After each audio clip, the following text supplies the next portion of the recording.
하나님의 말씀은 이사야 42장 3절입니다. 하나님의 말씀은 이사야 42장 3절입니다. 상한 갈대를 꺾지 아니하며 꺼져가는 등불을 끄지 아니하고 진실로 정의를 시행할 것이며. 아멘. 말씀 제목은 하나님과 함께하는 치유여행이라는 제목으로 말씀을 나누도록 하겠습니다. 하나님과 함께하는 치유여행이라는 제목으로 말씀을 나누도록 하겠습니다. 오늘 특별히 이제 우리 이사야 40장부터 66장까지 이제 우리 컨퍼런스 말씀도 쭉 해나갈 텐데요. 특별히 이사야 42장에서는 이사야 선지자가 오실 메시아에 대한 그런 말씀을 전합니다. 특별히 고난의 종으로 고통받는 종으로 오신 예수 그리스도, 그분이 이 땅에 오셨고, 그리고 그분이 이제 예수님께서 다뤄야 될 사람들, 치료해야 될 사람들의 영적 상태를 말하는데, 그게 오늘 읽었던 본 말씀 굉장히 중요합니다. 상한 갈대, 꺼져가는 등불, 여기에 집중하셔야 됩니다. 우리는 누구냐? 상한 갈대입니다. 우리는 누구냐? 꺼져가는 등불입니다. 사실 우리가 이제 어떤 부모님으로부터 우리가 태어나죠. 이 땅에 딱 응애 태어나고, 그러면 뭐 다 건강하게 태어나면 괜찮겠는데 건강하지 못하게 태어나는 아이들도 있고, 또 아주 건강하게 태어나는 아이들도 있습니다. 그리고 이제 나이가 들어가면서 서서히 뭐 건강하게 자란 아이도 있겠지만 여러 또 질병에 아주 힘들게 자라나는 아이들도 이제 있고요. 그래서 나이가 들죠. 그리고 나이가 좀 더 들다 보면 이제 40이 넘어가고 50이 넘어가고 막 계속 하다 보면 질병에 이제 노출이 됩니다. 근데 이제 제가 이 컨퍼런스를 하기 전에 먼저 말씀드렸지만 저지 좁고 모든 사람은 아프다. 근데 왜 모든 사람은 아픈가? 죄 가운데 태어났기 때문에. 그러니까 아담과 하와를 하나님이 창조하셨을 때의 에덴 동산의 특징은 질병은 없었습니다. 그럴 수밖에 없는 게 인간을 공격할 수 있는 그런 일련의 이런 것들은 전혀 존재하지 않았어요. 그렇다고 해서 해산의 고통은 없었느냐? 해산의 고통은 있었어요. 그러니까 해산의 고통을 더한다는 표현을 썼을 때 이 더한다는 게 가중시킨다는 의미거든요. 그러니까 아이를 낳다가 죽을 수도 있다는 의미, 그 의미를 이제 하는 거고, 그리고 노동에 대한, 그러니까 이제 너는 평생 땀을 흘리며 살아야 돼라고 했을 때에 땅에 엉겅퀴를 내고 와라는 표현. 그러니까 원래 아담은 일하는 존재로서 창조된 사람이에요. 왜 그러냐면 에덴 동산의 파수꾼이었기 때문에. 파수꾼이라는 게 막 지켜보는 사람, 올라 말하면 정원 관리하는 관리사로 되고 여러 가지 역할을 담당했던 사람이었기 때문에 그렇게 사는 것이죠. 문제는 뭐냐면 아담과 하와가 타락하고 난 다음에 있게 되는 것은 뭐냐면 죽음이라는 치명적인 죽음이 다가왔고, 그 죽음이 가져다 주는 것이 수많은 질병입니다. 그래서 우리가 이제 질병을 좀 이해하려면, 질병은 철저하게 인간이 완전하게 창조됐던 그 인간이 하나님께 타락함으로 인해서 갖게 되어지는 네 가지 큰 하나님과의 관계의 그 구멍들, 혹은 이게 문제가 생긴 거예요. 여러분 다 아세요. 제가 설교를 하셨기 때문에. 첫 번째는 하나님과의 관계가 문제가 생겼고, 두 번째는 하나님이 창조한 세상과 문제가 생겼어요. 지금 우리가 코로나19는 무엇으로부터 온 것이죠? 코로나19는 지금 뭐 박쥐, 사양 고양이, 그냥 고양이, 그래가지고 어떻게 하고 왔잖아요. 그러니까 이러한 것들도 다 어디를 향해서 온 거예요? 사람들을 공격하는 거죠. 질병이.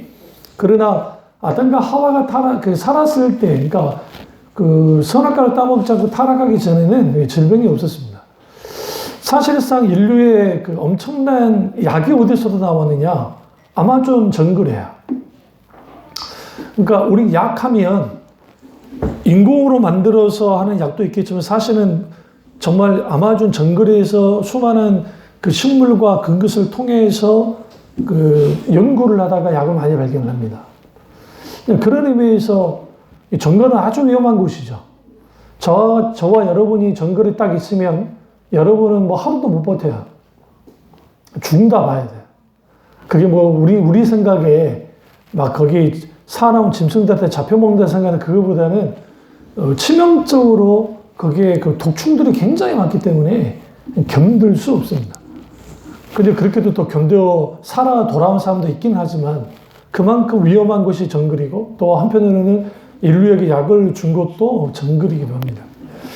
그런 의미에서 인간의 타락으로 해서 이제 말 그대로 질병이 생겼고 근데 그 질병이 이제 우리는 병이라는 것이 단순히 육신의 병만을 말하지 않아요. 성경에서는. 그러니까 우리 이제 육신의 병뿐만 아니라 여기에서 치명적으로 문제된 게 아까 하나님과 관계가 문제가 생겼고 자연과 문제가 생겼고 그 다음에 두 번째가 사람과의 관계가 문제가 생긴 거예요. 그러니까 사람과의 관계가 문제가 생기니까 거기에 인류의 첫 번째 죄가 아담과 하와가 선악과를 따먹었던 죄고 그 다음 죄가 뭐예요? 살인죄잖아요. 형제가 가인이 아벨을 죽이는 살인죄를 저질렀어요. 이게 엄청난 것이죠. 그런 죄를 저지른 거죠. 그럼 저를 보세요. 아직 인간이 죽음을 경험하지 못했어요. 그때가. 이게 무슨 말이냐면 선악과를 따먹으면 정령 죽으리라 주님 말씀하셨죠? 근데 즉각 죽이지 않으셨어요. 주님. 무려 아담은 930살까지 살아요. 아주 오랫동안 산다고요. 그런데 아직 죽지 않았으니 자연사는 안 했다고요. 아직 사고사도 없어요. 왜 누가 죽었단 말이 없으니까 성경에 보시면. 짐승에 잡혀먹은 것 같지는 않아요. 아직까지는. 근데 문제가 있어요. 가인이 죽여버렸다는 거예요. 죽음이 들어왔어요. 이미 아담과 하와가 타락함으로 죽음이 들어왔지만 죽음이 직접 눈으로 보게 된 게 언제냐? 가인이 아벨을 죽였을 때. 이게 인간의 현실이에요. 여기에서 이제 관계로 인한 질병이 90%입니다. 인간의 질병이 상당수가. 왜 그러냐면 그게 스트레스나 그 사회적인 중압감이나 그런 걸로 인해서 사람들이 질병을 갖는데 미국이라는 나라가 그렇게까지 상담이 막 발전할 수밖에 없는 것은 일단 병원비가 너무 비싸기 때문에 그렇고 그래서 사람들에게 막 케어를 해주는 거죠. 그 일종의 이게 사업이 됐어요. 그걸 통해서 이제 사람들에게 하는데 요즘에는 얼마나 편하냐면 다 우울증이면 돼요. 진단은 결국은 우울증이에요. 우울증이 걸려서 자살한 거야. 우울증이 걸려서 저런 일을 한 거야. 라고 하는 일종의 면죄비 아닌 면죄부. 물론 우울증이 그럴 수도 있겠지만 그러나 상당수가 지금 이러한 이 정서적인 관계적인 질병에 노출되어 있고 거기에 아주 힘들어하는 문제가 생기는 거죠. 그리고 또 하나는 자아, 그러니까 나 자신이 문제가 생긴 거야. 나 자신이 문제가 생긴 이유는 뭐냐면 뻥 뚫렸어요. 아담과 하와의 자리, 심장 혹은 마음의 중심에 뻥 뚫린 이게 뭐가 뚫렸냐면 하나님의 자리가 사라져버린 거야. 그러니까 하나님의 자리가 사라졌다는 표현보다는 하나님이 떠나셔버린 거야. 아주 떠나진 않으셨어요. 하나님이 함께 주위는 계셨지만 비록 하나님과 대면하여 보지는 못했지만 음성을 듣고 대화는 나눴잖아요. 아담아 어디 있느냐? 죄를 짓고 난 다음에. 그러나 그들은 이제 하나님을 직접 볼 수 없는 존재가 되었고 그러니까 하나님이 그렇기 때문에 하나님이 찾아오셔서 계시하실 때만 그들이 하나님을 만날 수 있는 그래서 내 자아가 하나님을 절대적으로 우존하는 존재로 창조됐고 나의 나대해보신 하나님 안에서 찾을 수 있는데 하나님을 떠나버리니까 자아가 문제가 생긴 거예요. 여기서 소위 말하는 이기적인 이기심, 질투, 분노, 기타 등등 인간에 있는 그런 수많은 어떤 그런 이 감정의 쓰레기들 혹은 잘못된 어떤 그런 것들이 이 안에 있는 거예요. 오늘 이걸 나눌 겁니다. 그러면 가장 먼저 다룰 게 뭐냐면 가인을 향한 그 주님이 그 병들어진 마음에 대하여 주님이 직시하는 거예요. 그러니까 너는 죄를 다스려야 돼. 라고 하는 주님 말씀 앞에 하나님, 이 아벨이 너무너무 밉습니다.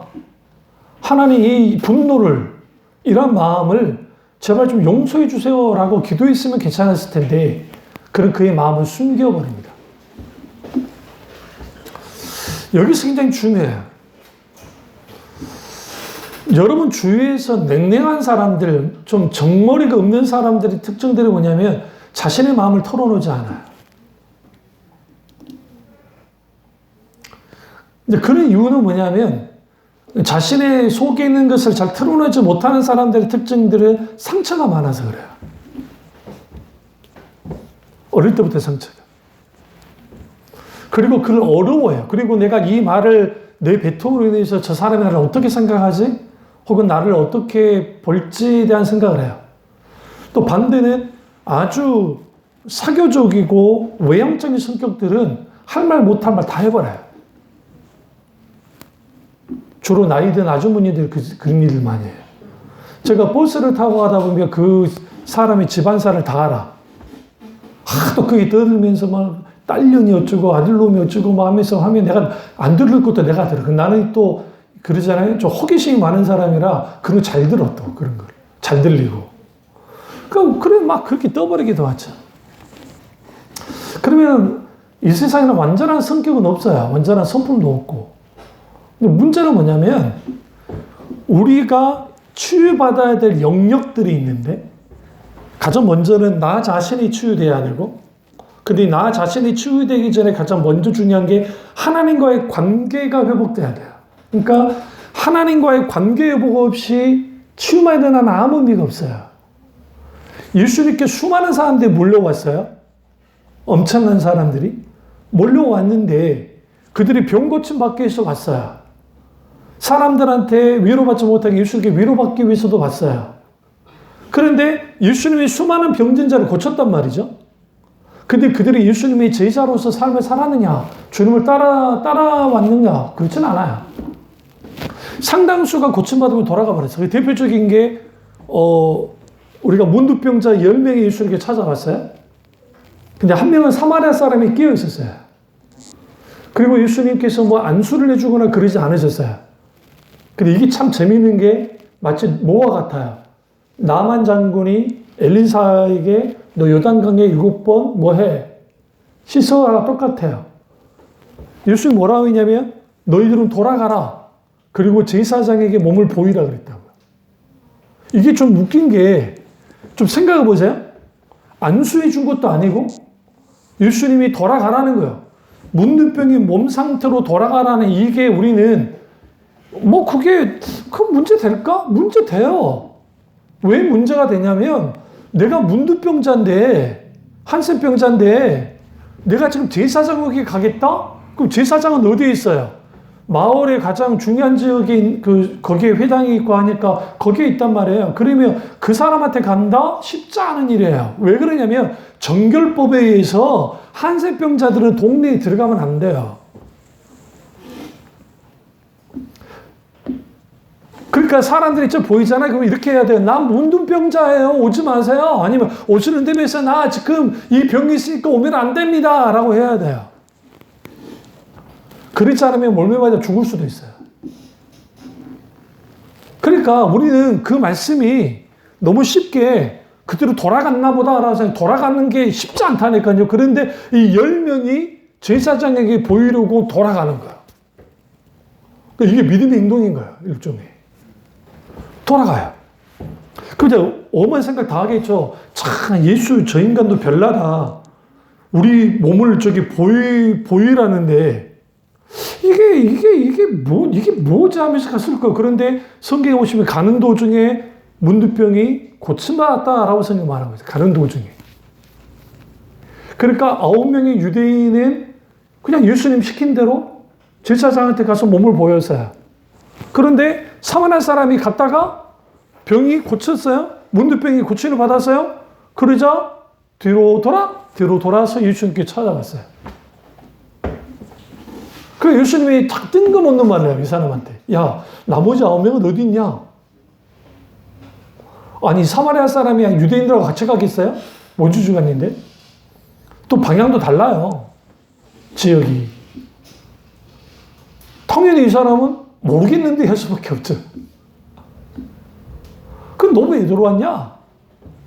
내가 예수님께 감사하라고 돌아왔다. 그러니까 9명의 유대인은 예수님께 병 고침 받으면 그걸로 끝난 거야. 그게 족한 거야. 그걸로 끝난 거야. 그런데 사마리아인은 돌아와서 예수님께 감사했다는 말은 무슨 말이냐면 예수님과 일종의 관계 맺기를 한 거야. 치유의 핵심이 뭐냐? 왜 하나님 우리를 치유하기 원하느냐? 우리와 관계 맺으려고. 어떤 관계? 우리를 회복시켜주고 우리의 연약함과 부족함을 주님이 붙들어 주려고. 그러니까 상한 갈대를 꺾지 않고 꺼져가는 등불을 끄지 않는 분이 하나님이시기 때문에, 예수님이기 때문에 그분이 상한 갈대와 같은 우리, 꺼져가는 등불과 같은 우리를 뭐한다? 끄지 않고 꺾지 않으신단 말이에요. 근데 문제는 뭐냐면 나는 그냥 치유만 되면 되는 거야. 그런 사람들이 너무 많았어요. 그러면 예수님 사역에 거의 이제 후반부, 이제 예루살렘으로 가시면 십자가 못 박혀 돌아가시는데 예수님의 사역 속에서 여리고에서 참 많은 스토리가 많았어요. 그 대표적인 삭개오도 있었고, 근데 이제 이번에는 삭개오가 있는 도시 안으로, 마을 안으로 들어오지 않으시고 외곽길로 예수님이 걸어가시는 거야. 그럼 왜 그러느냐? 이전에 주님이 십자가에서 죽으실 기간이, 때가 됐음을 알았기 때문에 빠른 걸음으로 주님이 쭉 가시는 거야. 여리고에서 예루살렘까지 이렇게 멀지 않아요. 하루길도 안 돼요.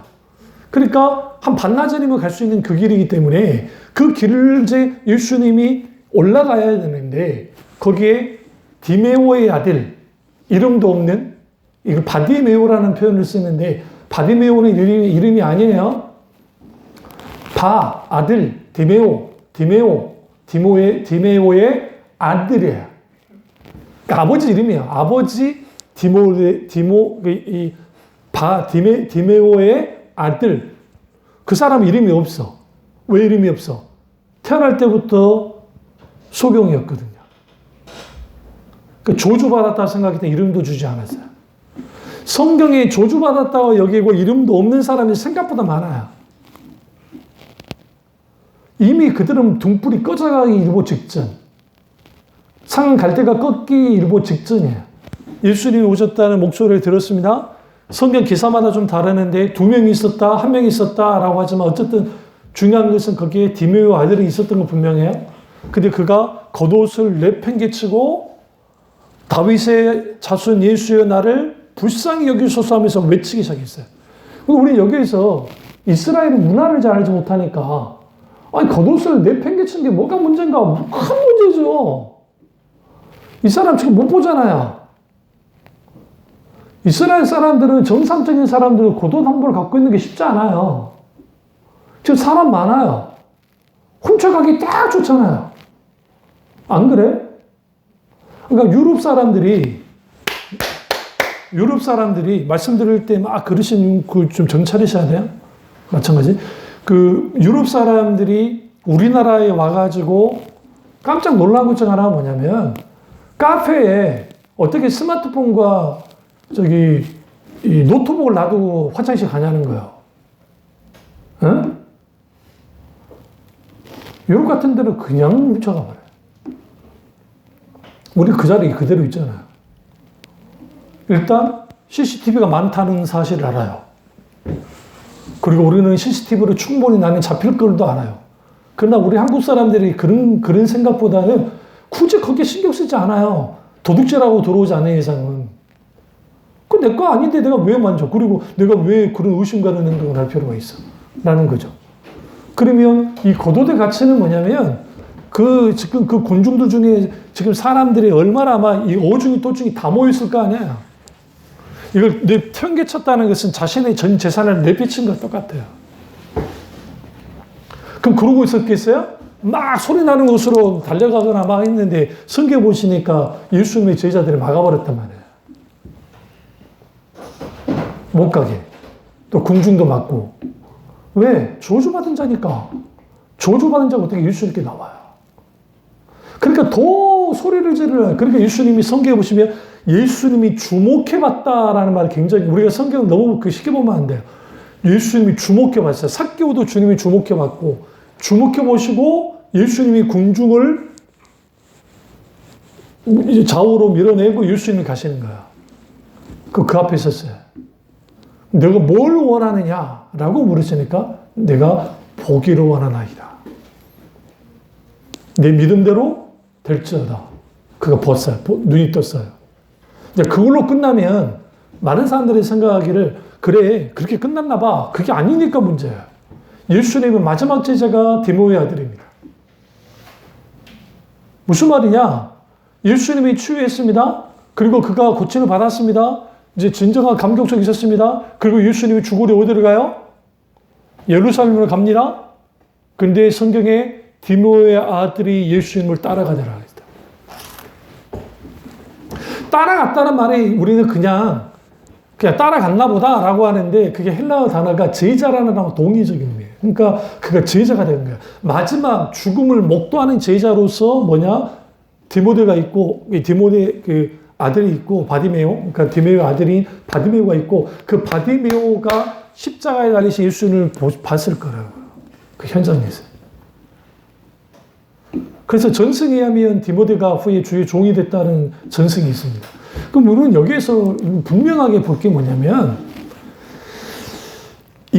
모든 인간은 질병에 노출됩니다. 물론, 유전자가 잘 만나가지고 튼튼하게 건강히 사는 사람도 있겠지만, 어쨌든 나이 들고 나이가 들면 이제 약해지는 것은 분명한 일이고요. 근데 중요한 거는 그게 육신의 질병이든, 마음의 병이든, 정서적인 병이든, 기타 이 모든 것들은 결국은 주님이 우리에게 오셔서 치료하기를 원하신다는 거예요. 근데 그 치료해야 되는데 문제는 뭐냐면 치료만을 목적으로, 그러니까 하나님 내 병을 고쳐주십시오라고 그냥 병 고침에만 집중해서 기도를 하면 뭘 놓쳐버리냐면 주님과의 관계 맺기를 놓쳐버려요. 그러면 병 고침 받는 것이 끝나버려요. 이게 문제가 되는 거예요. 왜? 병은 고침을 받았는데 그 사람이 변하진 않아요. 그러니까 힐링이라고 하는 힐링 가사로 되어 있잖아요.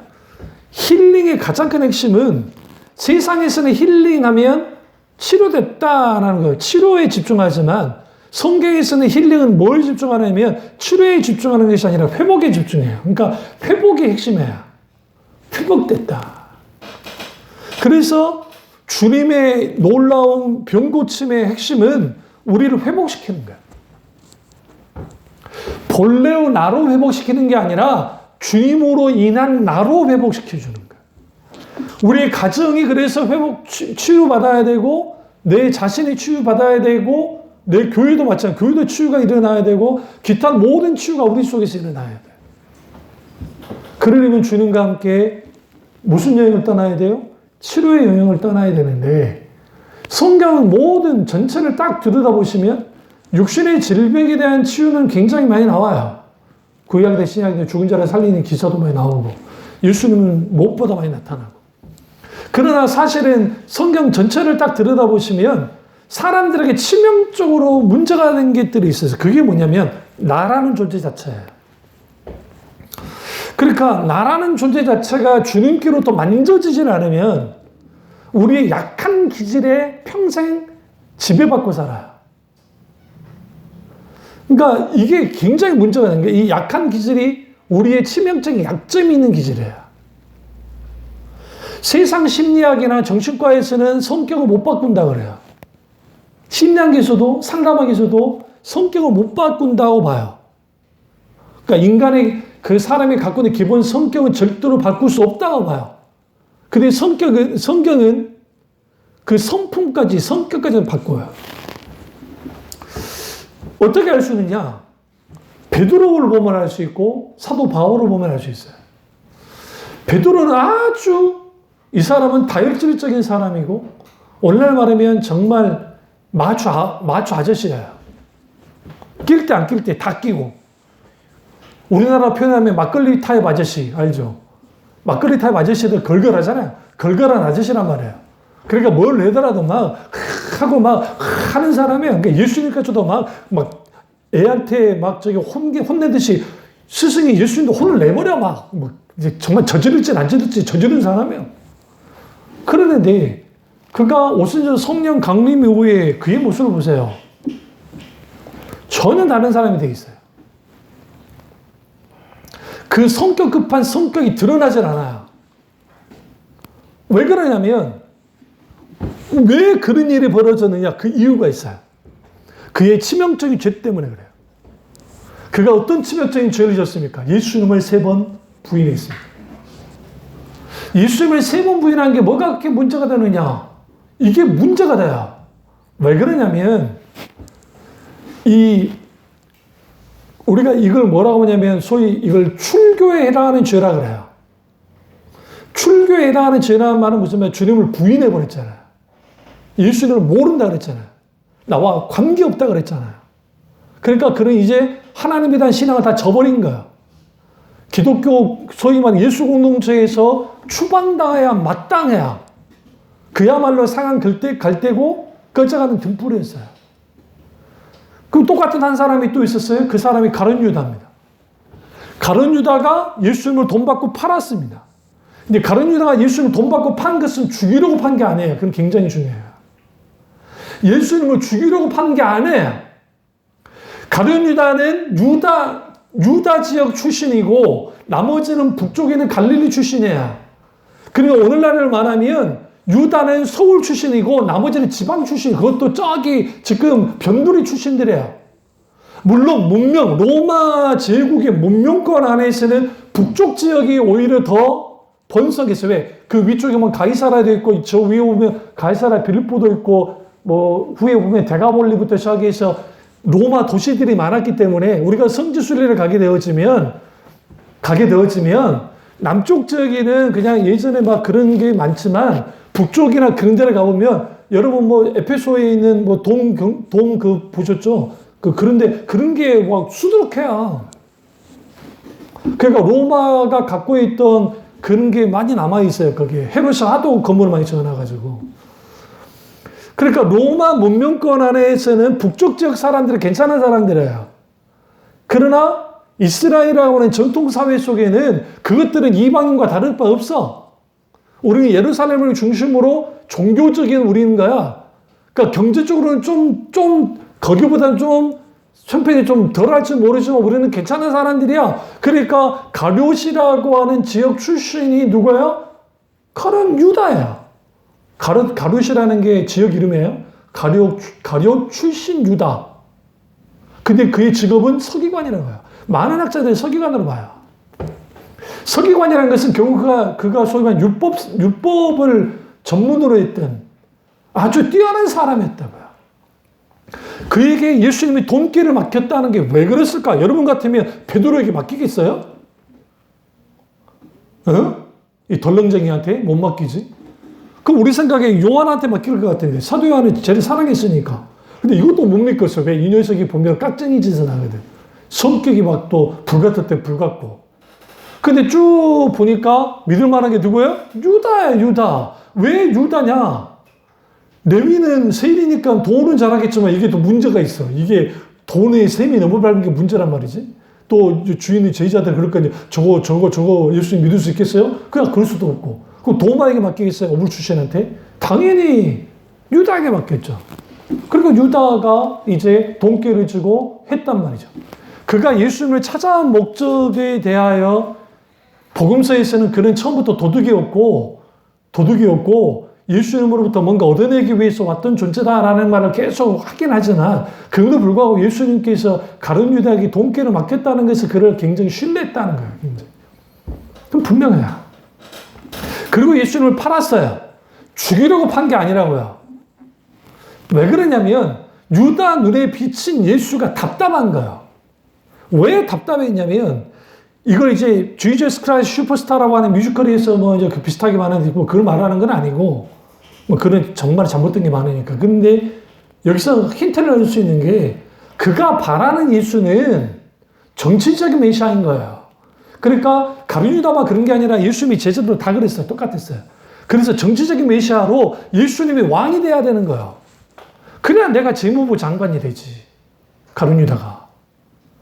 재무부 장관이 되면 돈을 주무를 거 아닙니까? 왜? 그러면 그걸 가지고 뭐 하는 거예요? 우리 옛날 말로 호조 판사가 되는 거예요. 호조 판사가 되면 돈 가지고 다 할 수 있는 거 아니에요. 그러니까 재정 관리를 내가 해가지고 떵떵거리면서 권력을 이루며 살 것 같은데 예수가 죽어야 된다느니? 지금 더 문제는 뭐냐면 마지막 우리가 성만찬이라는 만찬을 하고 있을 때 갑자기 인자가 죽어야 된대? 많은 신학자들 저도 그때 똑같이 봐요. 가룟유다가 예수님을 팔기를 정말 결정할 때 언제냐? 그때요. 나 죽어야 돼. 나와 같이 떡을 만지는 자가 나를 팔자야. 그러니까 자기도 만지고 있었거든. 들켰잖아요. 지금 예수에게 들켰잖아요. 미켈란젤로가 얼마나 대단한 사람이냐면 그 최후의 만찬 그림을 그렸을 때 그런 이제 유대 전통으로는 좀 말도 안 되는 그림을 그려놓은 거예요, 사실.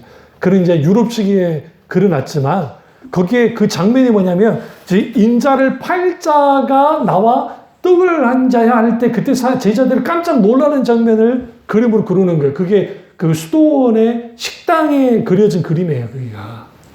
식당에다 그려놓은 거예요. 그런데 거기에 깜짝 놀라는 장면. 그때 가룟유다가 돈깨를 이렇게 쥐고 있고 거기에 이제 사도 요한이 예수님께 고개를 이렇게 딱 하고 있고 뭐 그 여자다 뭐다 뭐 그런 하는 여자 아니에요. 그거는 이제 사도 요한이고 거기에 막 그런 거예요. 그 장면을 포착한 거죠. 봅시다. 가룟유다가 지금 나와 함께 지금 빵을 만지는 자가 나를 팔자다 했을 때에 이 말씀이 하나님께서 가인에게 했던 말씀과 똑같아요.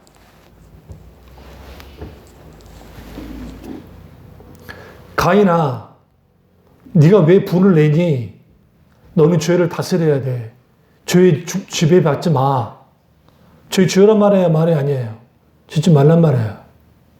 예수님께서 나와 함께 빵을 만지는 자가 나를 팔자다 할 때는 너 지금 가서 나 팔아라는 말이 아니에요. 우리는 그렇게 생각하면 큰 오산이에요. 또 다른 차원의 첫 번째 경고의 메시지예요. 주님이. 또 하나는 뭐냐면 그를 통해서 그가 돌이키기를 원하는 것도 있었어요. 왜? 들켰잖아요. 중요한 거는 영혼이 병들면 강 큰 담력을 가져요. 그래서 하나님께 대하여 죄를 지어버려요. 이게 인간의 모습이에요. 가인이 그랬듯이 가룟유다가 그랬듯이. 가룟유다는 예수님의 수많은 기적을 봤을 때도 봤겠죠. 고침받고 봤겠죠. 정작 자기의 마음이 고침받지 못해서. 그러니까 예수님 이렇게 말했잖아요. 저는 차라리 태어나지 말할 자였다라고 주님 말씀하셨어요.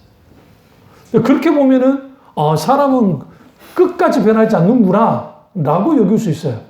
그러나 베드로는 달라요. 베드로가 이제 그 겟세마네 동산에서 이제 있잖아요. 그럼 그 전에 이제 그 전 장면, 그 전날 장면 그때 보시면 이제 예수님 인자가 죽어야 되라라고 주님 말씀하시니까 죽는다. 이제 나는 잡혀가서 뭐 할 거다. 그러니까 그가 하는 말이 저것들은 다 도망칠지라도 저는 예수님을 지킬 겁니다. 실제로 행동으로 준비했어요. 그게 뭐예요? 칼을 준비했어요. 성경에 이 베드로 외에 나머지는 칼을 갖고 있지 않았어요. 그런데 베드로만 단검을 갖고 있었다고 생각해요. 근데 이 단검이 우리 생각은 짠 검이라 생각하면 안 돼요. 치명상을 입힐 수 있는 검을 그가 품고 있었다고. 이 말은 무슨 말이냐면 지금 마음이 쓰이는 거야. 지금 예수님이 이렇게 될 수 있겠구나. 그러면 뭐 해야지? 내가 예수님을 지켜야지. 실제로 말고가 대제사장과 보낸 하수인들과 함께 와서 실제로 예수님을 잡아가려고 하니까 품에 있는 칼을 꺼내서 그러니까 베드로는 뭐예요? 야초 같은 사람이니까 이 마초예요, 마초. 그런 상황에서도 칼을 빼가지고 뭐예요? 칼을 휘두를 만큼 담력이 있는 사람이라고요. 이게 굉장히 중요해요. 근데 휘둘렀는데 말고가 피하다가 뭐 하는 거야? 귀가 잘려버리는 거죠. 귀가. 근데 예수님께서 그 귀를 다시 붙여줬다라고 성경 말합니다. 여기서 어처구니 없는 일들을 봐요. 그래서 칼로 일어난 자라 칼로 망한다 말을 주님 그때 이제 말씀하시는데, 그때 중요한 게 여기서 가장 큰 충격받는 자가 누굴까요? 말고예요. 왜 말고냐면 일단 베드로한테 당해가지고 큰 충격을 받았고, 또 다른 차원은 예수님이 고쳤어. 근데 문제는 말고의 병을 고쳤다고. 그 귀를 치료했다고요. 우리는 흔히 생각하기를 하나님의 치료를 말할 때, 하나님이 놀라운 치료했을 때 우리가 믿음으로 치료받아요. 그런데 모든 치료는 하나님의 주권에서 되어져요. 아무리 내가 대단한 믿음을 갖고 있다 할지라도 주님이 내게 그 병을 허락하시면 그 병이 내게 허락되어진 거야.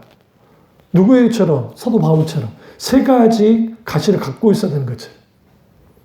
소위 은사주의자들이 내가 치유의 은사, 신유의 은사를 갖고 있으니까 오면 기도하면 다 낫는다는 거죠. 그래서 자기를 신격화시켜서 자기가 기도하면 다 나는 거야. 근데 기도해도 안 났어. 그러면 뭐라는 거야? 네가 믿음이 없어서 의심해서 안 낫는 거야. 더 기도해. 그래서 사실 금식기도 했다가 죽는 사람이 얼마나 많았습니까? 우리 시대에 방송이 안 나왔을 뿐이지. 기도원마다 사실 죽어나간 사람들이 굉장히 많았어요. 그래서 세약서를 쓰는 거예요. 당신이 뭐하다가 죽어도 정말 책임지지 않는다는 세약서를 써야 기도원에 들어오게 했단 말이에요.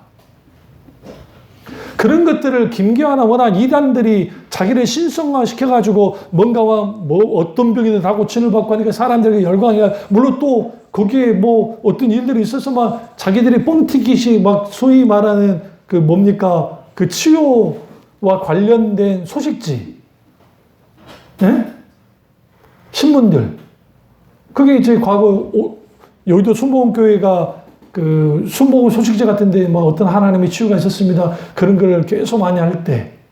그러니까 이조록이가 그거 뽕 따가지고 똑같이 한 거예요. 그러면서 거기 나온 게 뭐냐면 이런 병이 고침받았고 저런 병이 고침받았고, 그러니까 저기 기자가 한번 가서 조사를 해보니까 그냥 아니더라는 거야. 그게. 아닌 거 굉장히 많더라는 거야. 하나님이 병을 치유하지 않는단 말이 아니에요. 그게 아니라 모든 질병을 치유하시기를 주는 원하신다. 그런데 하나님의 주권 가운데 일어나는 것이지. 물론 우리가 믿음의 반응을 통해서 치유도 일어나지만 모든 병을 다 고칠 수 있다. 그러면 제가 늘 말씀드리잖아요. 연세대학교 안평동 옆에다가 개척하면 돼, 교회. 그 안평동 오는 사람들은 여기 오세요. 다 고쳐드릴게 하면 될 거 아니에요. 요즘에는 기독교 신문에 그런 거 없어. 근데 와보라. 어떤 병도 고침받습니다. 각양각색병 다 고침받습니다. 막 그렇게 써놓은 그 광고지가 얼마나 많았습니까?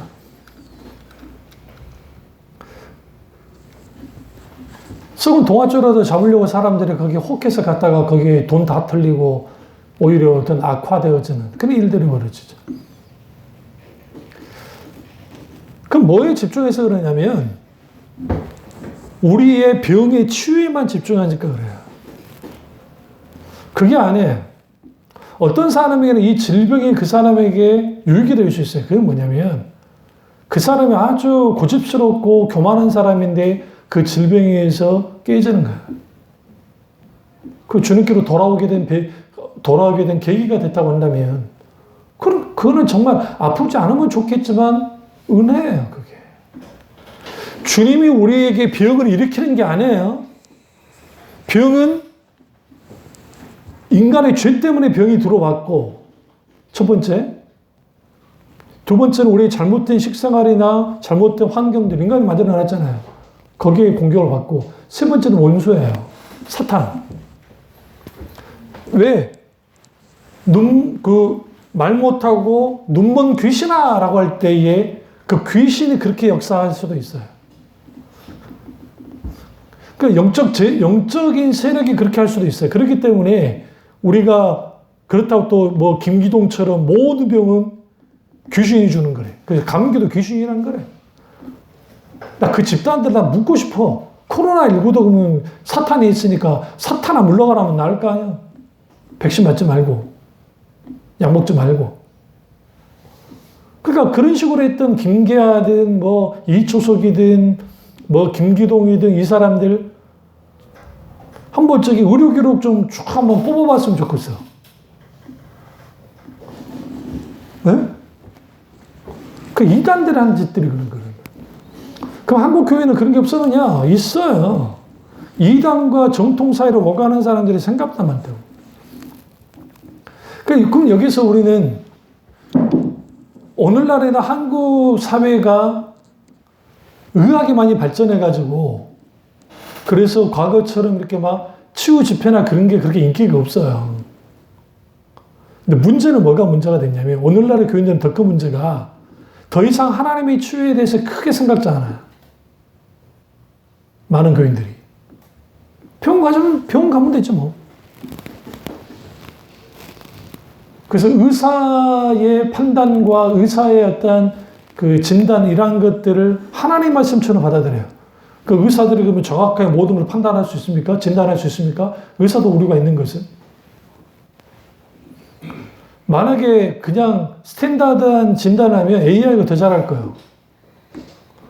근데 의사 선생님들이 그러잖아요. 오랫동안 의사 선생님 생활했던 의사 선생님들 그 말을 AI에게 만약에 병 진단을 맡겨놨다가는 큰일 날 거라고. 그 이유는 뭐냐면 그런 증상만 보고 할 텐데 거기에 또 다른 차원의 것들이 있기 때문에 그렇다 한다면 우리는 하나님이 아담과 하와가 타락하고 그들에게 죄가 들어왔고 그리고 그들이 이제 질병 가운데 노출되는 인간들이 살아가는데 거기로부터 시작해서 마지막 세대에 이르기까지 주님은 우리를 치료하기 원하시고 여호와 라파의 하나님으로 찾아오신다는 거예요. 여기서 중요한 것은 병 고침에만 집중하는 게 아니라 그 병 고침 과정 속에서 주님을 만나야 돼. 하나님과 관계 맺기를 해야 돼. 그럼 가룟유다 그러면 베드로는 언제 치유되느냐? 3번 그가 예수님 부인했죠. 성경 가보시죠. 요한복음 21장을 가보세요. 요한복음 21장 15절을 보시면 예수께서 시몬 베드로에게 이르시되 요한의 아들 시몬아 내가 이 사람보다 나를 더 사랑하느냐 하시니 이르되 주여 그러하나이다. 내가 주를 사랑하는 줄 주님께서 아시나이다. 이르시되 내 어린 양을 먹이라 하시고 이를 계속 반복을 해요. 3번을. 그리고 난 다음에 그가 이제 그 뭐라고 말씀하시냐면 이제 그가 이 베드로에게 이제 뭐 사도 요한에 대한 것은 이제 베드로가 물어요. 뭐 사도는 어떻게 될 겁니까? 라고 묻지만 남이 베드로에게 띠를 띄우고 그게 18절이에요. 원하는 곳으로 다녔지만 늙어서는 내 팔을 벌리니 남이 내게 띠를 띄우고 원치 않는 곳으로 데려가리라. 그러니까 내가 젊었을 땐 네 마음대로 했을 줄 모르지만 후에는 남이 이렇게 만들 것이다 라는 의미로서 뭐냐면 그 완전히 바뀌어져요. 근데 그가 치명적인 하나님 예수님에 대한 신성 모독의 죄, 출교의 죄를 졌지만 예수님이 그를 끄지 않았다고요. 꺾지 않았다고요. 부활하신 예수님이 그를 만나주셨어요. 이 일이 벌어진 지 며칠 안 될 때, 한 8일쯤 됐을 때, 8일이 지나고 난 다음에 예수님과 만나는 거죠. 뭘 그 전에는 마가 다락방 그 안에서 만났지만, 그러니까 여기서 그가 만났을 때에 왜 주님이 굳이 3번을 물었냐고, 내가 사랑하냐고. 그 3번 부인했기 때문에. 3번 부인했기 때문에. 그래서 그가 예수님께 가까이 가지 못했어요. 그럼 어떻게 할 수 있냐면, 예수님 부활하셨을 때도 쥐가 막 나서고 그러지도 않아요. 가만히 뒤에 있어. 왜? 죄 줬잖아요. 어떻게 나설 수 있겠어요? 근데 문제는 조반을 다 먹고 밥을 다 먹고 난 다음에 베드로 너 이리 와봐. 그럼 이게 문제인 거예요. 아, 올 게 왔구나. 이제 올 게 왔구나. 근데 너 나 사랑하니? 그러니까 그가 거기서 깨져버린 거죠. 그 오순절 성령 강림 이후에 베드로가 전혀 다른 사람이 되어 있어요. 우리는 여기에서 완전한 치유는 그러면 뭐냐라는 거예요. 완전한 치유는 예수 그리스도의 제 이름으로 인하여. 계시록 가보겠습니다. 요한계시록 성경 제일 뒤에 있어요.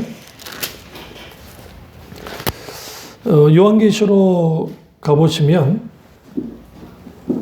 21장 4절 보세요.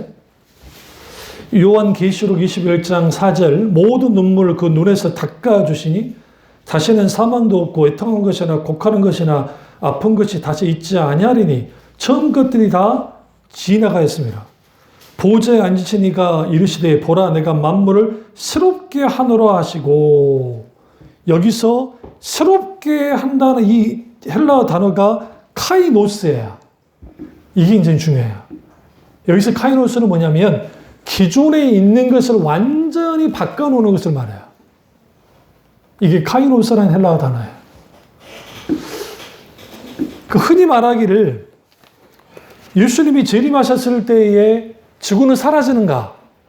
왜냐하면 베드로전서에 그 주님이 재림하실 때에 이 땅이 다 녹아지고 없어진 것 같은 표현이 성경에 나와요. 그러니까 이 우주 만물과 특별히 지구가 다 사라지는 것은 아닌가라고 그렇게 해석하는 경우가 굉장히 많은데 사실은 그렇게 보기가 어려운 이유가 표현은 그렇게 했어요. 그런데 사실상 헬라어 카이노스라고 하는 그 헬라어 단어 자체가 여기뿐만 아니라 그것도 다 나오는데 단어 자체가 원래 있는 건데 완전히 바꿔놓는 거예요. 완전히. 이걸 뭐냐? 완전한 회복이에요.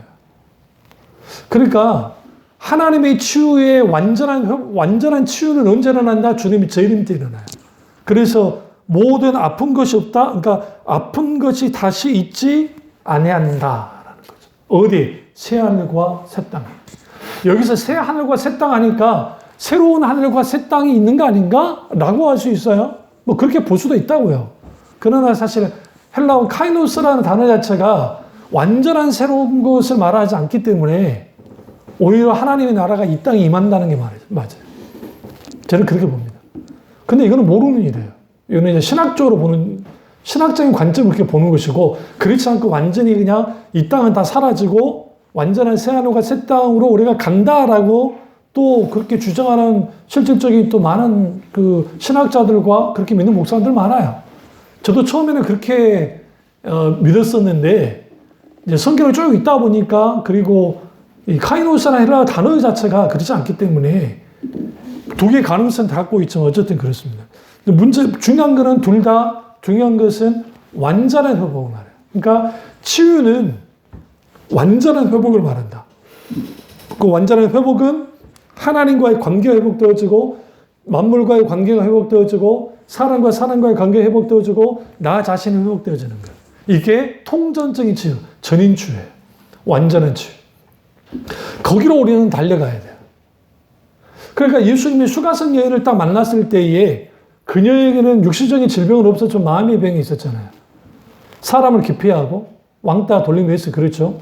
남편은 왼수고, 그러니까 자식은 없고 뭘 두고 살겠어요. 그 예수님과의 대화 속에서 처음에는 물 달라고 했고, 그러다가 목마르지 않는 샘물을 주님이 주신다고 하니까 이게 또 코미디예요. 왜 코미디냐면 생각해보세요. 어떤 유대인 남자가 하나 딱 와가지고 물 좀 주라. 그러니까 너 떠줄 두려박이 없어. 이게 말이 돼요?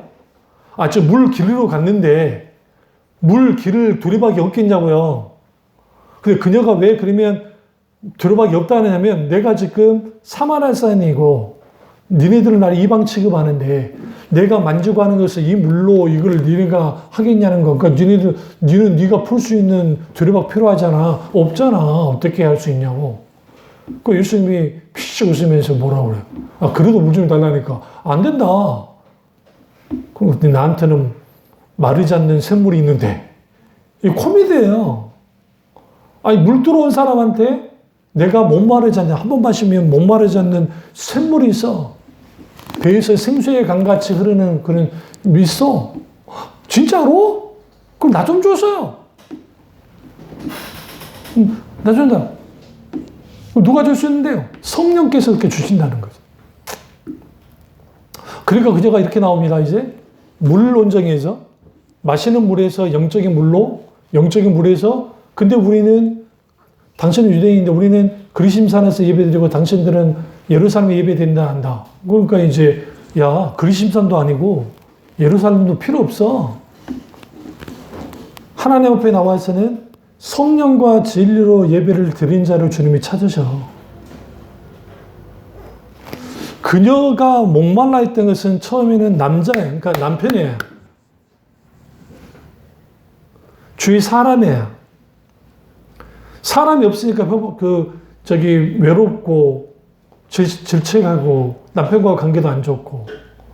그런데 네 남편이 아니야. 주님 말씀하시죠. 그리고 그녀가 마음이 조금씩 열기 시작하면서 그러면 이제 영적인 문제 너는 성령과 진리로 예배할 자가 올 텐데 때가 올 텐데 그들의 예배를 주님 받으신다. 그러니까 그가 너무 그러면 이 모든 것도 누가 줄까? 메시아가 할 거 아닙니까? 그래 바로 나다. 내가 바로 메시아야. 성경 뭐라고 합니까? 메시아야. 예수님을 놔두고 동네로 들어가 버려요. 뭐 하려고? 내가 메시아를 봤다. 메시아를 만났다. 수많은 군중들이 예수님께 따라 나옵니다. 그리고 그들이 동네로 모시고 들어가요. 이게 지금 아주 있을 수 없는 일들을 벌어요. 근데 여기서 중요한 게 뭐냐면 치유의 범위가 이게 확대된다는 것을 말해주려는 거예요. 우리는 수가성 여인만 집중하면 안 돼요. 수가성 개인 여인 하나가 고침을 받아요. 근데 그녀가 어디로 들어가요? 수가성까지 들어가요. 그래서 복음을 전해요. 그러니까 그들이 예수님께 나오죠. 예수님이 같이 또 그 말에 들어가서 가르치신다고요. 그럼 제자들은 뭐냐면 어쩔 수 없이 왼수놈들한테 같이 들어가 있는 거예요. 거기에 지금. 그러니까 사도 요한만 기록했잖아요. 이 말은 뭐냐면 사도 요한만 기록했다는 말은 뭐냐면 마태고 누구가 같이 안 들어간 것 같아. 보니까 그냥 사도 요한은 어차피 예수님을 사랑하니까 또 졸졸 따라다니니까 사도 요한이 같이 들어가서 본 거죠. 그걸 지금. 그냥 기록된 거죠. 그게. 근데 마을 전체가 구원을 받아요. 회복돼요. 보세요. 수가성인 개인, 마을 전체. 그러면 그 변화된 그녀가 남편과의 관계는 어떻게 됐을까요? 네 남편 아니야. 그러니까 막 살아. 그거 안 해요. 바뀌어진 그녀가 남편과 관계도 회복했을 거라고. 그래서 하나님의 회복, 치유 여행 속에는 뭘 보게 되어지냐면 약하고 상하고 병든 자들을 회복하시는 하나님의 손길들이 계속 나타나요. 계속.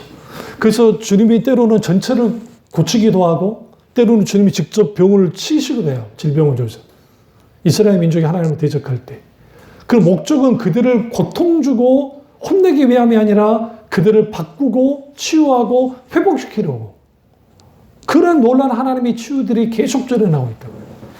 그렇다 한다면 우리는 적어도 정서적 치유도 필요해요. 정서가 메말라 있는 사람들이 있어요. 그러니까 이 정서의 메마름은 많은 부분에서 그 정서가 소위 뭡니까? 거의 자기 자신을 방치하고 가꾸지 않으니까 그래요. 여러분의 마음을 이렇게 뭔가 좀 가꿀 수 있는, 마음 가꿀 수 있는 것들이 필요해요. 그렇다 한다면 우리는 하나님께로부터 공급되는 수많은 것들을 뭐 해야 돼요? 공급을 받아야 돼요. 그리고 우리의 보는 시선, 눈, 시각들, 세계관과 가치관이 바뀌지 않으면 주님으로 인한 놀라운 우리를 회복시키는 것들이 사라져요. 어저께 BTS 공연을 일부러 봤거든요. 근데 그 BTS 공연을 보려고 무료로 간 거예요, 무료로. 부산시가 무료로 거의 2만 명 가까이 있는 어마어마한 숫자가 와서 거기서 했는데 거기에 무슨 동남아, 일본, 중국 그런 그 사람들만 온 게 아니라 그 유럽에 있는, 미국에 있는 뭐 전 세계 아미들이 모여가지고 막 하는 거죠. 거의 2시간 동안 그 공연을 하는데, 물론 이제 뭐 계속 보진 않고 이제 왔다 갔다 하면서 이제 보긴 했지만, 거기서 그 친구들을 그 인터뷰 보셨어요? 그러니까 인터뷰를 보시면, 너 왜 암이 좋아하니? 그러니까 나는 음둔형이었는데, 암이 그 BTS가 나를 세상 밖으로 나오게 해줬어. 나는 따돌림 받았었는데, BTS 노래 듣고 용기를 얻고 나왔어. 왜냐면 주로 10대 애들이 좋아하기 때문에. 제품 노도의식에 의해서. 그걸 교회가 해야 돼요. 사실은. 그걸 못 해주는 거야. 그러니까 거기에 그 아이들의 마음을 사로잡아서 20대 초반, 아니면 뭐 10대, 물론 또 나이 많은 사람도 좋아하는 사람도 좋아하는 사람 좋아하니까. 그러면 그때 그런 거죠. 그들의 화려한 안무, 떼창 다 좋다 이거야. 근데 뭐가 더 좋으냐? 그들은 메시지가 좋다는 거야. 왜? 그들은 소통을 엄청나게 하니까. 근데 그 메시지가 기독교 신앙과는 굉장히 처그지는 게 많아요. 반기독교적인 내용들이 많습니다. 근데 상당수 소위 교회 다니는 애들 중에 BTS 좋아하는 애들 굉장히 많을 거예요. 그러니까 세상 기준으로는 뭐 참 좋아요. 나를 나로서 살면서 나를 하면서 살이. 그럼 BTS뿐만 아니라 세상의 정신은 나를 중심으로 하기 때문에. 내가 최우선이요. 모든 세상은 나를 중심으로 움직여야 돼. 그러니까 너희들 용기 내어서 이렇게 살아가. 나로 살아가면 괜찮은 거야. 성경은 나를 나로 살아가지 말라고 말합니다. 그것이 교만이라고 성경 말하죠. 너희는 하나님으로 인한 나가 돼야 된다. 그래서 모든 인간은 병들었다. 왜 병들었냐? 나를 중심으로. 내가 주인이니까. 내 주인되어짐이 깨지지 않으면 절대로 나라는 존재가 치유되질 않아요. 나라는 존재가 치유되지 않으면 하나님과 관계가 온전히 회복되지 않아요. 하나님과의 관계가 회복되지 않는 사람이 온전히 회복한다? 불가능해요. 육신의 질병을 고침받고 정서적인 치유, 그러니까 소위 말하는 또 축사, 저도 뭐 귀신을 많이 쫓아내봤으니까 그 귀신 들린 사람들을 쫓아내는 일련의 과정 속에서 아무리 귀신을 쫓아내도 예수님이 뭐라고 했어요? 그들이 쫓아내도 다시 죄를 지으면 다시 사탄이 귀신이 역사에서 들어간다는 거죠. 영적 전쟁의 99%는 말씀의 전쟁이고, 아니 1% 정도가 거의 이제 이런 그 사탄의 공격들이 영적 전쟁. 그러나 이걸 조금 더 확대 생산하면 사상의 전쟁은 사탄이 주도한다고 봐야 돼요. 왜 그러냐면 이 자본주의와 그 다음에 그 막시즘, 그러니까 이 마크스가 자본론을 쓸 때의 그 공산주의 사상, 우리는 자본주의 안에 살고 있기 때문에 미국식 자본주의가 마치 막 그 성경적이라 생각, 그건 전혀 상관없어요. 미국식 자본주의는 철저하게 인간의 본성을 따르는 거예요. 그러면 이 막시즘은 공산주의 사상은 마르크스가 말하는 자본론이 뭐가 문제였는가? 마르크스가 그 공산주의 사상을 가지고 나온 것은 성경이에요. 사도행전의 말씀을 가지고 나왔어요. 왜냐하면 마르크스 아버지가 목사였거든. 그 동방종교의 신부였거든. 그 자신도 동방종교에 있다가 그들의 타락하고 아주 간악한 모습을 보고 종교로부터 완전히 벗어났습니다. 근데 그가 주장했던 말씀은 뭐냐면, 그거는 이거예요. 그 말씀을 내가 찾을 수 있었는데. 어쨌든, 사도행전에 나와요. 사도행전이 뭐냐면, 성도들이 같이 뭐를 하면서, 그 물건과 모든 것을 내어놓고, 5장인가 뭐 그럴 텐데, 어쨌든, 막 공유를 해요. 여기에서 착안한 거야. 32절. 4장 32절. 믿는 우리가 한 마음과 한 뜻이 되어 모든 물건 서로 통용하고 자기 재물 조금이라도 자기 옷으로 인지가 하나도 없더라. 그러니까 이게 중요한 게 뭐냐면 가난하고 부자가 상관없이 다 나눠 하더라. 그러니까 이런 사회를 만들어야 되겠다고 하는 이상을 가진 거야. 그런데 마르크스가 뭘 딱 적었냐면 하나님을 적어시켜버린 거야. 하나님 필요 없어. 그리고 마르크스에게 영향을 줬던 헤겔의 사상, 임마누엘 칸트, 그리고 헤겔, 이걸 말하면 또 복잡해지니까, 거기에 그 소위 그들의 사상은 뭐냐면, 하나님을 뭐로 보냐면 불가지론, 그러니까 하나님이라는 존재를 증명할 수 있는가? 기독교인 니네들 증명해봐. 뭐 성경 어쩌죠? 그는 성경에서 떠드는 거고, 종교적 그는 니네들이 그래 떠드는 거고, 객관적으로 증명해봐. 못하지? 못해. 그 사람도 그렇게 주장하는 거야. 또 하나. 그러면 우리는 하나님 없음을 증명할 수 있는가? 못해. 우리도. 그러니까 그들도 못한다 그런 거야. 그러니까 칸트고 뭐 야스퍼스고 뭐고 막 무신론적인 실존주의자들이 뭐라면 신은 몰라. 증명할 수 없어. 근데 그게 있다고도 증명하지 못하고 없다고도 증명하지 못해. 이걸 용어를 불가지론이라고 그래. 불가지론은 뭐냐면 증명할 수 없어. 그러니까 증명할 수 없으니까 그렇다면 없는 거 취급해도 돼. 그러니까 도킨스가 영국 이천포스에 아마도 하나님은 없어. 하나님 없으니까 지옥도 없어. 그러니까 네 인생 마음대로 살아. 여기서 중요한 게 if라고 하는, 그러니까 이 가정법. 응? 하나님 없을 수 있어. 응? 그러니까 하나님 없어가 아니에요. 하나님 없을 수 있어. 그러니까 걱정하지 마. 그럼 우리는 여기서 뭘 할 수 있냐면, 그러한 사상을 갖고 있는 사람들이 유명인이 되고 딱 나오게 되어지면 거기에 영향을 받아요. 그래서 가요든 뭐 소위 말하는 뽕짝이든 뭐든 뭐 세상 음악 듣는 것 자체는 죄가 아니니까 분별은 해야 돼요.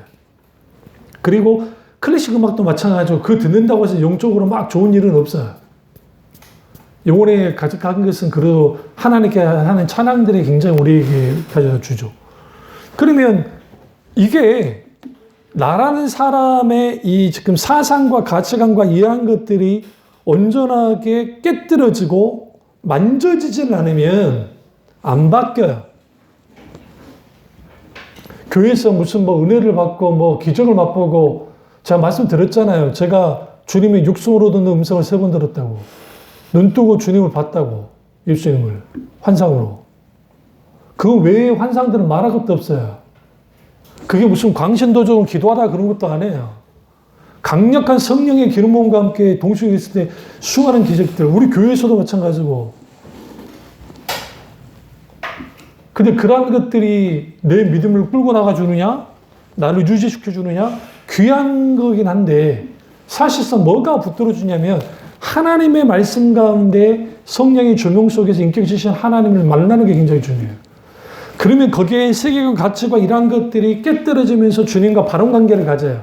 그러니까 결국은 치유는 뭐냐면, 왜 하나님 우리를 치료하기 원하느냐? 우리가 병들었기 때문에 병드는 자들을 회복시키기 원해. 근데 우리는 모든 상태가 상한 갈대 같고 꺼져가는 등불 같다. 당연히 주님이 꺼져가는 등불에 뭘 해야 돼요? 성령의 기름물 같은 기름이 필요하고, 지금 상한 갈대를 뭔가 싸매줘야 될 거 아닙니까? 살아나게. 이사야 53장 가보겠습니다.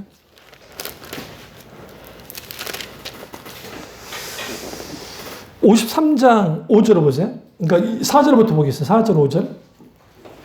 계속 6절까지 계속 보죠.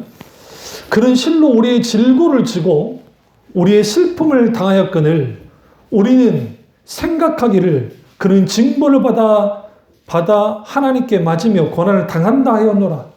그가 찔림은 우리의 허물 때문이요 그가 상함은 우리의 죄악 때문이라. 그가 징계를 받음으로 우리는 평안을 누리고 그가 채찍에 맞음으로 우리는 나음을 받았도다. 우리는 다 양 같아서 그릇 행하여 각기 제 갈 길을 갔거늘 여호와께서는 우리 모두의 죄악을 그에게 담당시키셨도다. 이게 치유의 핵심이에요. 우리의 모든 질고를 주님이 지셨다. 여기서 질고가 뭘까요? 질병과 고통이에요. 우리의 모든 질병과 고통, 혹은 이 질고를 또 다른 측면에서 보면 우리의 모든 것들을 지었다는 거예요. 그러니까 인생이 갖고 있는 인간의 모든 것들을 주님이 짊어지셨다는 거예요. 여기는 우리의 죄, 우리의 어떤 성격, 성품, 우리의 모든 것들 다 주님이 짊어지셨다는 거죠. 그리고 주님이 우리의 슬픔을 당하였거늘. 그럼 우리의 슬픔, 주님의 슬픔이 아니라 우리의 슬픔, 우리의 눈물, 이걸 뭐라고 하냐면 이걸 신학적인 용어로 체휼이라고 그래요. 체휼이라는 표현은 뭐냐면 주님이 우리와 같이 아파하시는 거예요. 같이 슬퍼하고 같이 아파하고 같이 주님이 함께 뒹구시는 거예요. 그걸 통해서 주님이 우리를 어떻게 하느냐? 치료하시는 거예요. 그게 구약의 하나님도 잘 나타나요. 구약의 하나님이 막 때려 부시고 다 죽이는 것 같잖아요. 구약의 하나님, 신약에는 따로 있지 않아요? 하도 세대주의자들과 소위 이단들이 그 말 하니까 그러는데, 어쨌든 그 구약에서 보여지는 하나님 모습이 막 그런 것 같지만 하나님이 길이 참고 있죠. 참다가 주님 매를 때리는 거예요. 뭐 하려고? 고치려고. 뭐 하려고? 다시 회복시키려고. 치료하려고.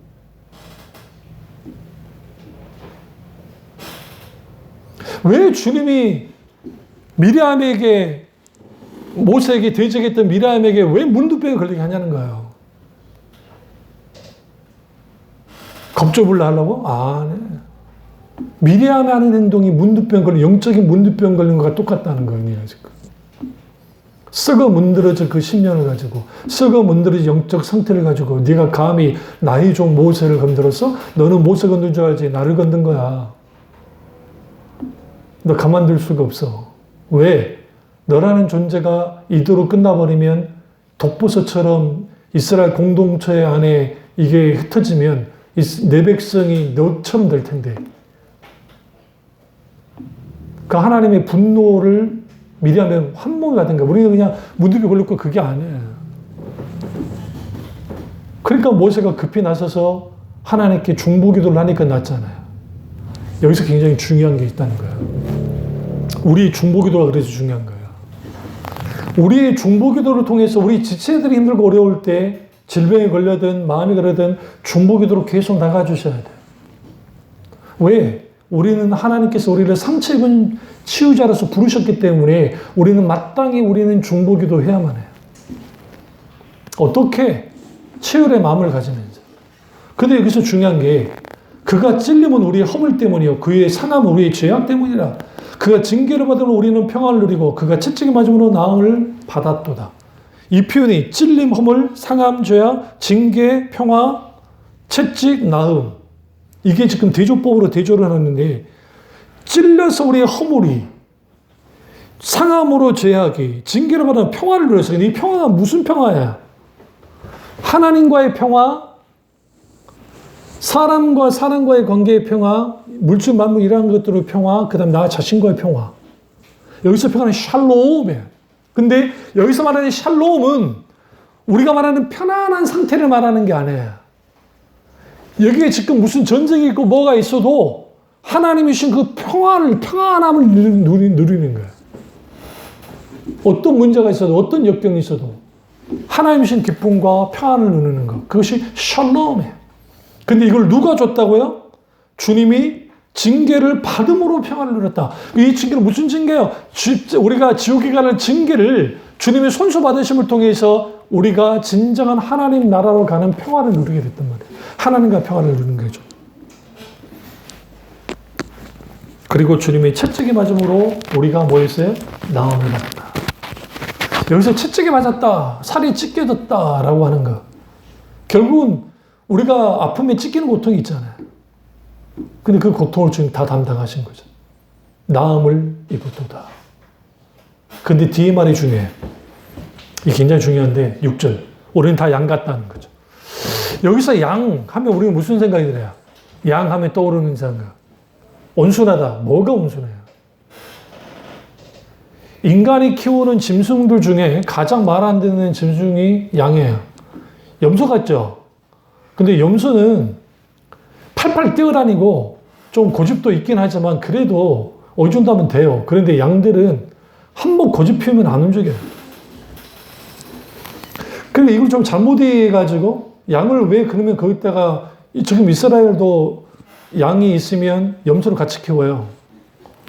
그러면 그 호주나 뭐 미국 같은 데는 어떻게 해요? 개를 풀죠. 우리나라 대관령에서도 양떼 목장에 개로 하잖아요. 개로 해서 몰고 막 하잖아요. 근데 이스라엘은 절대로 개몰이 안 해요. 왜? 개는 부정한 동물로 여기니까. 염소로 풀어. 그럼 염소로 들이받으라고? 예전에 그런 소리 많이 들었죠? 뭐 양들이 자기들끼리 막 모여있는 경우가 많으니까 이 염소는 이 양들 엉덩이에 모이면 막 주체를 못해. 들이받아야 돼. 저것들이 같이 뭉쳐있는 꼴을 못 봐. 그러고 막 들이받는다는 거예요. 그거는 말도 안 되는 소리예요.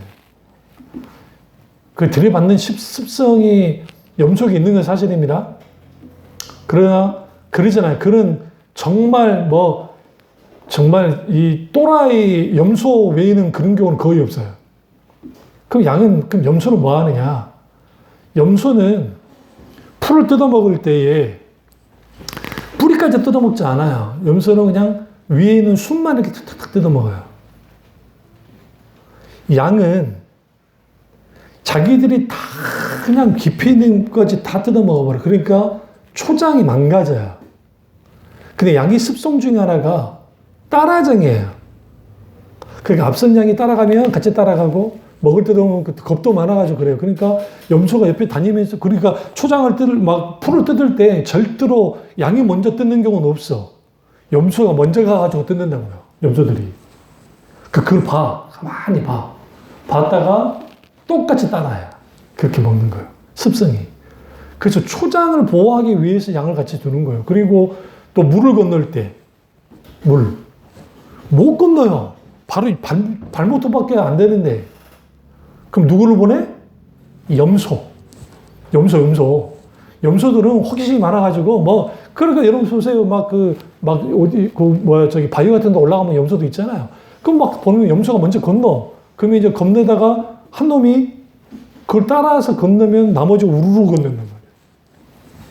우리가 다 양 같아서 뭐라 했어요? 그릇 행하여 제 갈 길로 갔다. 그릇 행했단 말은 내 맘대로 잘못된 길로 가 그냥 내 갈 길을 내 맘대로 간다라는 거예요. 여호와께서 모든 죄악을 그에게 담당시키셨도다. 우리의 모든 죄악을 담당시키신 이유가 뭐예요?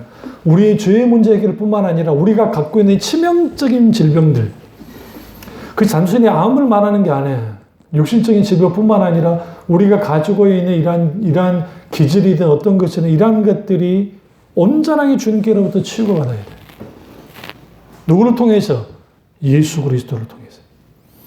그래서 그래서 이사야 53장이 고난받는 종으로서의 그 예수 그리스도 메시아. 그 메시아가 우리 이렇게 고치신다.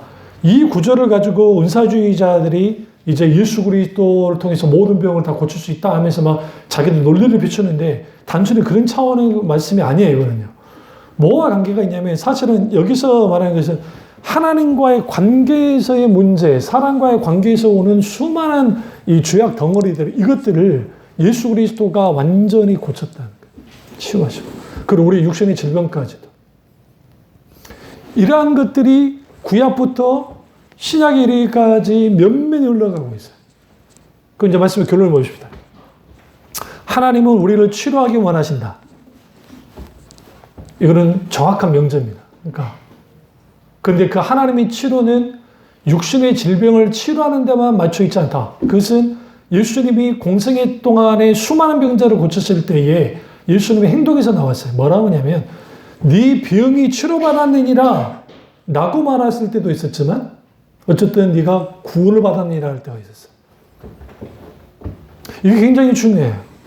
아니 치료받았다는 언제고 구원받았다는 어쩌고 그 다음에 네가 나음을 얻었느니라 라고 말씀하세요. 세 가지 단어 잘 생각하세요. 구원받았다.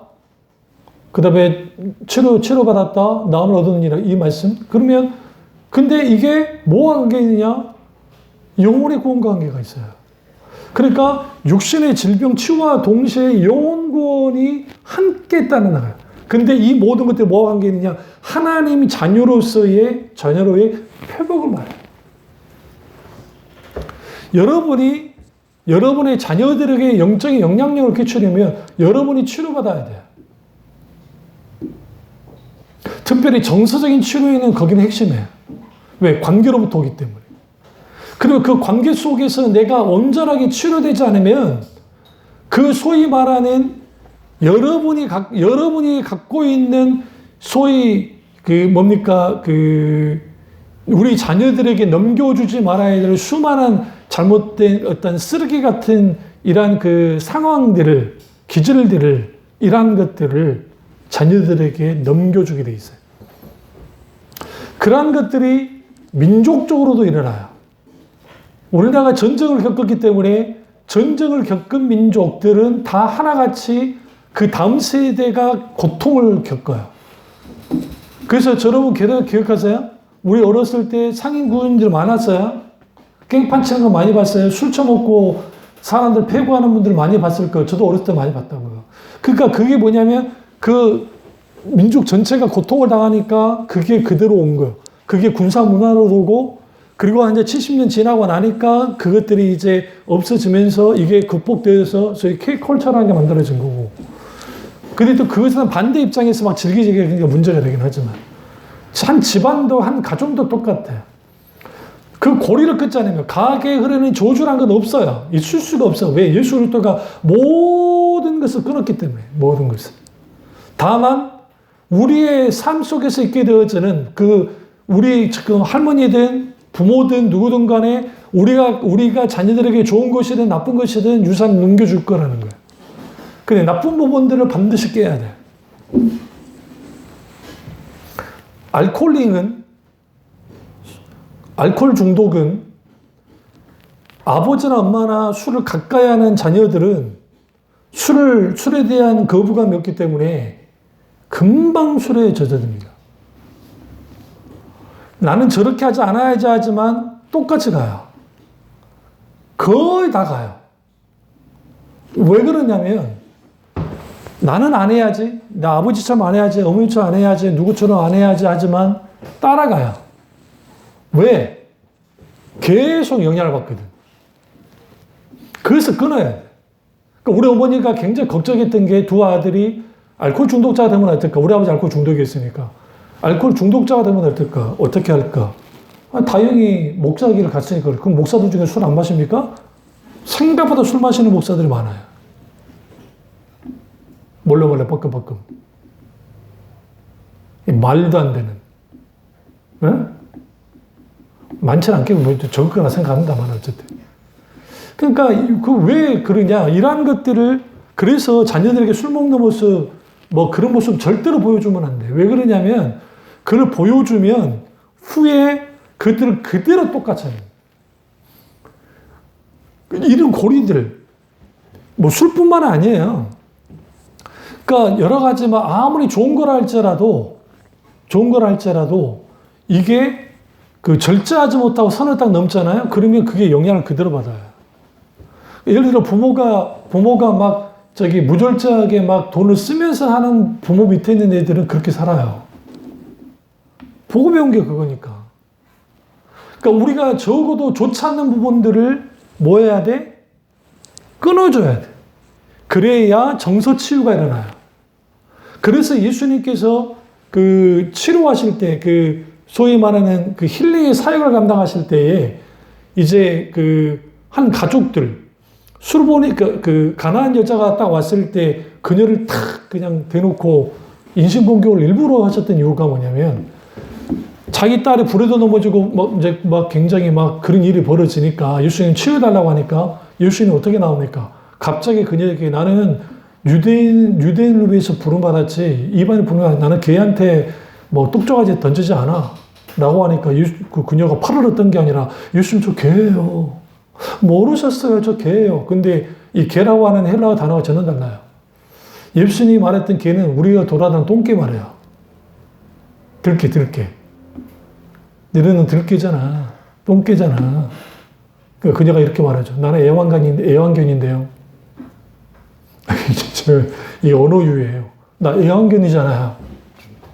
왜? 유대인들은 개를 부정한 동물이가 안 키웠거든. 근데 개는 로마인이나 그리스 사람들은 개를 키웠으니까. 이 여자는 가난한 사람이니까 헬라 여자거든. 자기 집에서 개를 키우거든. 그러니까 뭐예요? 저 개 맞아. 그게 맞으니까 예수님 치유되세요. 예수님 뭐라 그래요? 이 그녀의 믿음이 이거라는 거예요. 가라, 네 딸이 치유를 받았느니라. 여기서 그녀가 뭘 뛰어넘어요? 자기는 모욕한 것에 대해서 뛰어넘어 버리잖아요. 여기서 우리는 뭘 알 수 있냐면 하나님이 때로는 우리에게 딱 찾아오셔서 우리 부모들이 감당해야 될 부분은 부모가 감당해야 되는 거예요. 자녀들이 감당하기까지 하면 안 돼요. 그 부분은 좋지 않는 것들이 넘어가지 않도록 몸부림쳐야 돼요. 그리고 기도하면서 해 나가야 되고, 나라는 존재도 마찬가지예요. 여러분의 스스로의 존재도 하나님 앞에 온전히 만져져야 한 인격으로 한 사람으로서 만져지고, 제발 나이 들어서 추하는 사람들 되지 마세요. 할아버지 할머니들 중에 추한 분들이 너무 많아. 솔직히. 그런데 드물긴 하지만 정말 신사적인 그 어른 본 적이 있어요. 아주머니도 그렇고, 그 버스 타는데 그 할아버지가 딱 봐도 좀 오래 가실 것 같은데 딱 자리를 양보하니까 아, 정말 괜찮아요. 그러면서 이제 거기 했던 말이 굉장히, 우리 친구도 우리 젊은이도 피곤할 텐데 걱정해. 나는 직장 가는 거 아니잖아요. 나 지금 볼일하고 나 다리에 힘을 키워야 되니까 괜찮아요. 그 씩 웃더라고. 응? 근데 어떤 할아버지는 오자마자 이러자 그런 놈도 있어요. 그런 인간도. 왜? 젊어서부터 그랬기 때문에요. 우리는 이렇게 생각하죠? 나이 들어서 아니요. 원래 그런 사람이거든. 원래 그랬다는 것들을 끊어야 돼. 그리고 뭔가 노년에 좀 더 멋진 사람들이 돼야 되니까. 그럼 뭐예요? 철저하게 주님께로부터 우리의 마음이 만져지고, 인격이 만져지고, 우리 육신이 만져지고, 우리의 정서가, 환경과 상황이 주님의 놀라운 치유의 기름 부음과 임재 속에서 만져짐을 통해서 보다 더 이제 우리가 무너졌던 것들이 회복되어지고 하나님의 놀라운 치유를 경험하는 저와 여러분 되시기를 주님의 이름으로 축원합니다. 기도하겠습니다. 기도하실 때 이 말씀이 나의 말씀이죠. 우리 말씀 되게 기도하겠습니다. 사랑해 주 역사 주